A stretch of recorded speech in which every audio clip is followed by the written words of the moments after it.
Having said all this about regular REITs, I think what we began to realize is that the threshold itself was sort of making a different asset class sort of emerge in the ecosystem. And that was that investors were seeking discrete assets, concentrated exposures. And I think the fractional ownership platforms sort of addressed that market.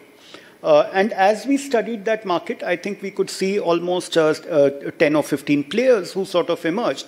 But in the aggregate, the assets which they were sort of funding or allowing the funding or finance of had almost reached 4,000, 5,000 crores.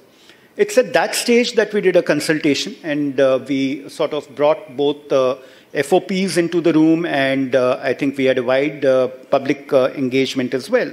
And what it gave us was, I would say, the SM REIT regulations embedded, nestled in our regular REIT regulations.